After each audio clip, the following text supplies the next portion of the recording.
Hello guys, welcome back to Heavenly Bond. I hope you all are doing absolutely fine. बहुत time के बाद video आ रहा है. I know around 1 month हो गए हैं. I was really busy and I'm really sorry.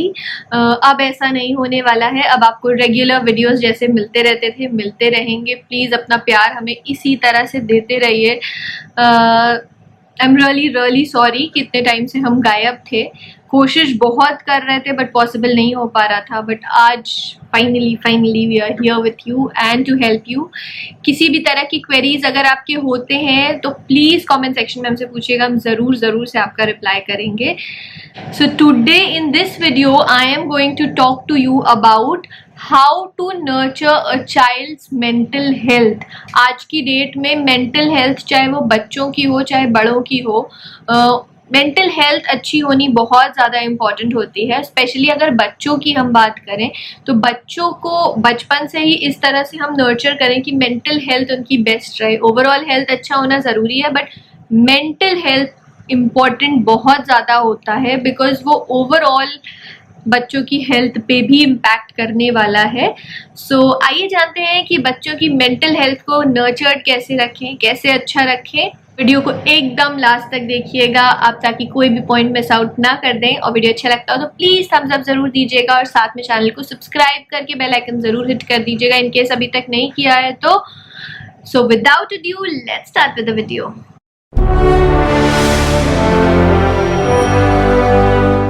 तो अगर बात करें हम मेंटल हेल्थ की तो मेंटल हेल्थ का स्ट्रॉन्ग होना, अच्छा होना बहुत ज़्यादा इम्पॉर्टेंट होता है क्योंकि वो आपके ओवरऑल डेवलपमेंट में बच्चों के स्पेशली ओवरऑल हेल्थ एस्पेक्ट की अगर हम बात करें, अगर किसी की मेंटल हेल्थ ख़राब है सो वो ओवरऑल भी जो पूरी फंक्शनिंग होती है वो प्रॉपर नहीं हो पाती है.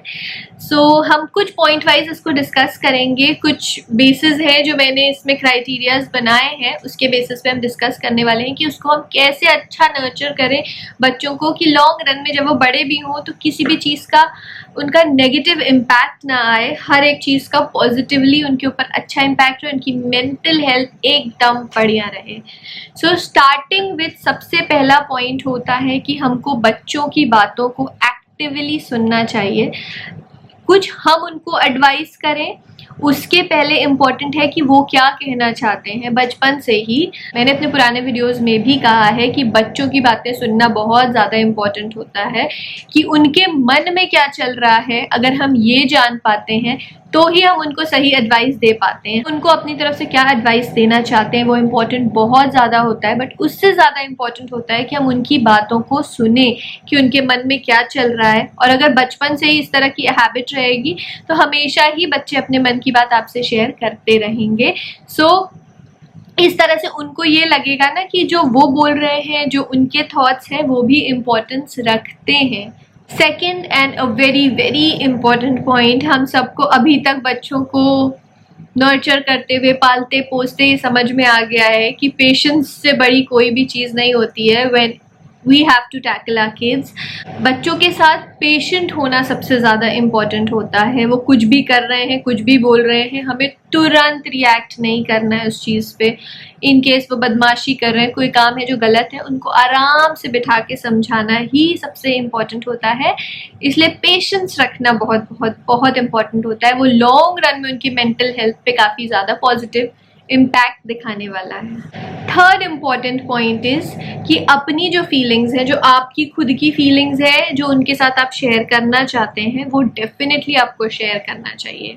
बट जो उनके पॉइंट्स हैं, उनके फीलिंग्स हैं, उनको सुनने के बाद आपको उसको वैलिडेट करना बहुत ज़्यादा इम्पॉर्टेंट होता है.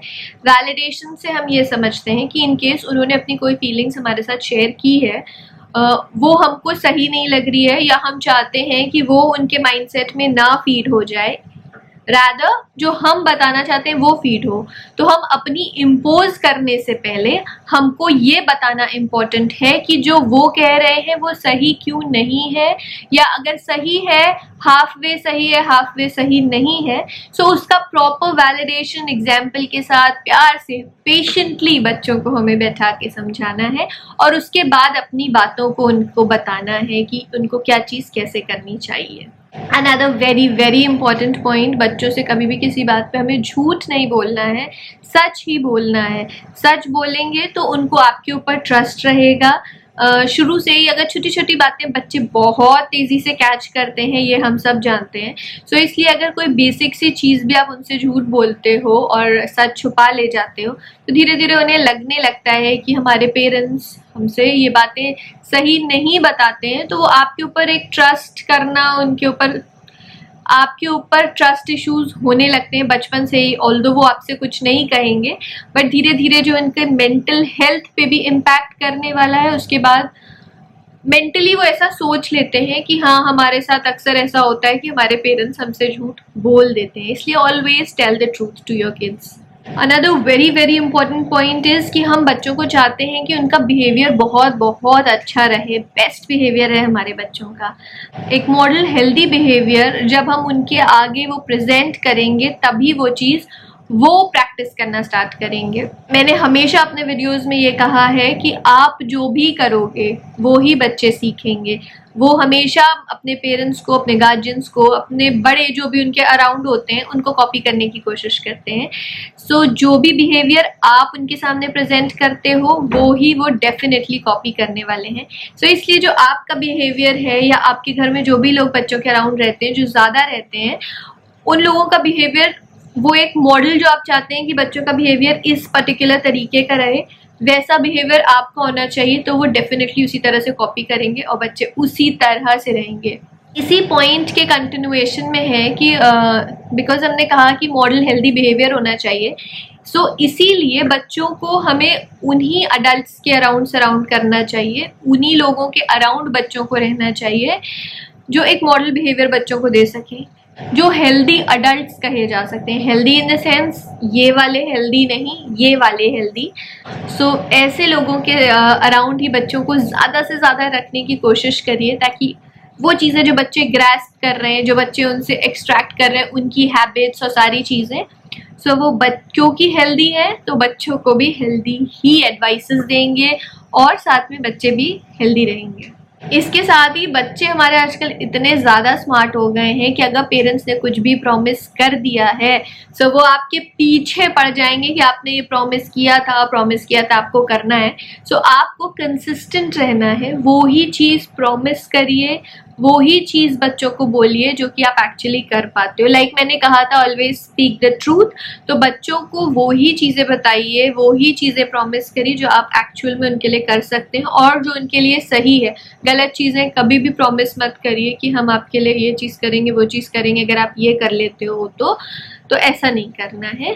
कंसिस्टेंट रहिए, टाइम टू टाइम बच्चों को रिवॉर्ड्स देते रहना चाहिए हमको, लेकिन वो रिवॉर्ड्स जो उनके मेंटल वेलबींग के लिए, ओवरऑल हेल्थ के लिए अच्छे रहें, वो ही प्रोमिसेस करने हैं और उनको पूरा करना है बच्चों के लिए। इसके साथ ही हमें बच्चों को जो सबसे इम्पॉर्टेंट है वो ये सिखाना है कि उनको सेफ कैसे रहना है अपने सराउंडिंग्स में। बी इट फिजिकली सेफ रहना, बी इट मेंटली सेफ रखना, हर चीज़ एक टाइम के साथ बच्चों को हमें बताते रहना चाहिए कि क्या चीज़ सही है, किसके साथ कैसे उठना बैठना है। अपनी आप को सेफ रखना इम्पॉर्टेंट है, अपनी मेंटल हेल्थ को सेफ रखना इम्पॉर्टेंट है कि ऐसे कुछ भी गार्बेज ट्रैश टाइप के थॉट्स उनके मन में बिल्कुल भी ना आ जाए किसी के भी थ्रू। तो ये चेक रखना पेरेंट्स का काम है कि बच्चे सेफ एनवायरनमेंट में हैं। इसके साथ ही having a scheduled family time is very very important. आजकल की भाग दौड़ की ज़िंदगी में सारे ही लोग इतने ज़्यादा बिजी होते हैं कि हम बच्चों को टाइम नहीं दे पाते हैं जितना टाइम एक्चुअली उनको ज़रूरत होती है। बच्चों को इन द सेंस कि हम बच्चों को अलग टाइम दे दें, बाकी लोग अलग टाइम दे दें, ऐसा नहीं। आपके पास एक शेड्यूल्ड फैमिली टाइम होता है Like for example, every day at least one meal, be it your breakfast, be it your lunch or be it your dinner, एक मील अगर सब लोग साथ में करते हैं, डाइनिंग टेबल पे साथ में बैठते हैं, तो सबके बीच में कॉन्वर्सेशंस होती हैं। डिनर टाइम पे ऐसा होता है कि अगर सब साथ में बैठे हैं तो अपने थॉट्स एक्सचेंज करते हैं, किसका दिन कैसा गया। बच्चों से भी हमें पूछना चाहिए, लाइक हमने स्टार्टिंग में कहा था फर्स्ट पॉइंट में कि उनके क्या व्यूज़ हैं, उसको सुनना बहुत इंपॉर्टेंट होता है। फिर अपने वाले थॉट्स और अपने व्यूज़ हम उन्हें बता सकते हैं। सो फैमिली टाइम शेड्यूल करना बहुत ज़्यादा इम्पॉर्टेंट है, क्योंकि उससे बच्चों को ये लगता है कि हाँ हम सब साथ हैं। अदरवाइज वो एक लोनली पेस में चले जाते हैं, सो वो बहुत ज़्यादा प्रॉब्लमेटिक हो जाता है। The next point is very very important, especially in today's time, कि हमें जो इलेक्ट्रॉनिक का यूज़ है वो बहुत लिमिट करना है। बच्चों के लिए नहीं, सबके लिए, बच्चों के लिए, बड़ों के लिए, सबके लिए, अपने लिए, सबके लिए। बिकॉज एज आई सेड कि बच्चे वो ही करेंगे जो बड़ों को देखेंगे करते हुए। अगर आप दिन भर अपने मोबाइल फ़ोन में लगे हुए हो, टैबलेट्स में लगे हो, लैपटॉप में लगे हो, काम बी इट कि वो आपका काम है, बट दिन भर उनके सामने हमें इलेक्ट्रॉनिक्स यूज़ करते हुए नहीं दिखना है।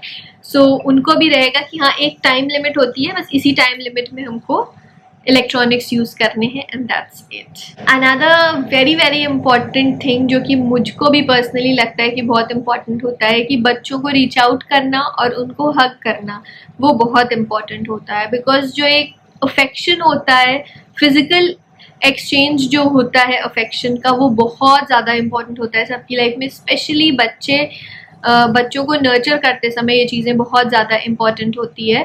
अगर आपको लग रहा है कि टाइम एंड अगेन उनको उस चीज़ की ज़रूरत है, कोई रिवॉर्ड्स है, कुछ अच्छा काम किया उन्होंने, या आप काफ़ी टाइम से दूर हो, सो हग करिए बच्चों को और अपना प्यार इस तरह से जताइए। बच्चे मेंटली काफ़ी ज़्यादा रिलैक्स्ड फील करते हैं व्हेन उनके पेरेंट्स, स्पेशली मदर्स अगर बाहर हैं और वापस आती हैं, बच्चों को एक अच्छा सा हग दे देती हैं, तो बच्चे बहुत ज़्यादा खुश हो जाते हैं। Another very very important point is कि बी प्रेजेंट। जब भी आपके बच्चों को आपकी ज़रूरत हो तो आपको वहाँ पे होना होगा। बी इट कोई भी काम हो, वो कितना भी इम्पॉर्टेंट हो, वो बच्चों से ज़्यादा इम्पॉर्टेंट कभी भी नहीं हो सकता है। So always make this a point कि जब भी आपको ऐसा लगे कि बच्चे को मदर की ज़रूरत है, मदर को प्रेजेंट होना ज़रूरी है, so you have to be there. अगर फादर को ज़रूरी है तो फादर रहें, और एल्स कुछ टाइम ऐसे होते हैं जब दोनों को साथ में रहना ज़रूरी है, तो उस टाइम दोनों को साथ में रहना ज़रूरी है। So make it a point कि जब बच्चों को ज़रूरत हो कि आप वहाँ प्रेजेंट रहो, तो आप प्रेजेंट रहो। अदरवाइज़ बच्चे मेंटली इस तरह से हो जाते हैं कि मेरे पास कोई भी नहीं है, जब मुझे ज़रूरत होती है तो ना मम्मी होती है ना पापा होते हैं। सो बच्चे इस तरह से बिल्कुल भी फील ना करें, उनको ये लगना चाहिए कि you are always and always there for them. इसके साथ ही बच्चों को जैसे जैसे वो बड़े हो रहे हैं, उनको उनकी चॉइसेस होने लगती हैं। सो वो चॉइसेस हमेशा पॉजिटिव रहें, ये विंडो आपको तय करनी है। हमेशा देखते रहिए कि वो क्या कर रहे हैं, किस तरह से कर रहे हैं। हमेशा हमको उसमें घुसना इम्पोर्टेंट नहीं है कि हम उस चीज़ में रहें उनके साथ, बट कीप एन आई कि वो क्या चल रहा है क्या नहीं। धीरे धीरे उनके लाइफ में जो वो चॉइसेस बनाते हैं वो पॉजिटिव चॉइसेस रहें, ताकि वो बड़े होने तक हमेशा वो चॉइसेस उसी तरह से चलें। तो ये फिगर आउट हमें करना है और उनको हेल्प करना है कि किस तरह से लाइफ में पॉजिटिव चॉइसेस मेक आउट करनी है। उसके साथ ही बच्चों को फॉरगिवनेस सिखाना बहुत ज़्यादा इम्पॉर्टेंट होता है। लाइक बहुत टाइम्स ऐसे होते हैं कि हम मन में ग्रजेस पाल के बैठे रहते हैं कि इसने ऐसा कर दिया तो ऐसा होना चाहिए। Anything, B it anything, grudges रखे हैं हमने मन में, या किसी ने कुछ गलत किया है तो वो हमेशा अपने मन में हम रखे हुए हैं और उसको हम माफ़ नहीं कर रहे हैं। सो माफ़ी देना सबसे बड़ी बात होती है, बिकॉज आपने माफ़ी नहीं दी है, अगले को कोई फ़र्क नहीं पड़ता उस चीज़ से, बट वो आपके मेंटल हेल्थ को अफेक्ट करने वाली है। आप दिन भर उस चीज़ के बारे में सोचेंगे।